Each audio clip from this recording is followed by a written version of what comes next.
Welcome to Amazing World Channel. Would it be a calamity if the UK left the EU with no deal? Mary Creagh, Labour MP and leading supporter of Open Britain, says yes. For British businesses and working people, leaving the EU with no deal would be a nightmare. There would be no free trade agreement between the UK and our biggest trading partner. The EU buys nearly half of everything we sell. How would leaving with no deal work for the city? This would mean no passporting rights for financial services.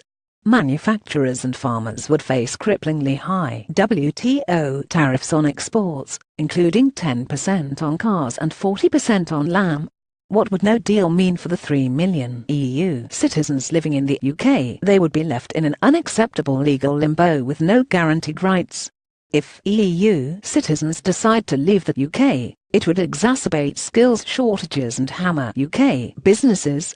Theresa May recites the mantra that no deal is better than a bad deal. But she's a zombie prime minister presiding over a divided cabinet and squabbling party. The clock is ticking on her Article 50 deadline of March 2019. The last thing British business needs is a no-deal nightmare. Read more no-deal options set out as government fires gun on Brexit. Hugh Bennett, deputy editor at Brexit Central, says no. The key factor in determining whether no deal can work for the UK comes down to whether the government commits serious resources to planning for it. There are issues to resolve, whether the UK leaves with or without a deal, but none will ultimately prove too challenging if the right preparations are made in good time.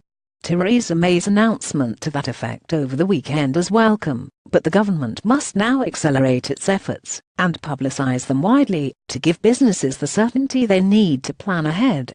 Most importantly, all government departments must now start pulling in the same direction on Brexit. There are elements within the Treasury which are still pinning their hopes on a deal which preserves EU membership in all but name, a shadow ear-type membership which binds the UK to existing and future EU regulations with no say over them at all. Not only does this damage Britain's negotiating hand, but it would be far more detrimental to the UK's long-term prospects than leaving with no deal. Read more. Theresa May: the ball is in EU's court, and we will prove Brexit doomsayers wrong. City AMS opinion pages are a place for thought-provoking views and debate.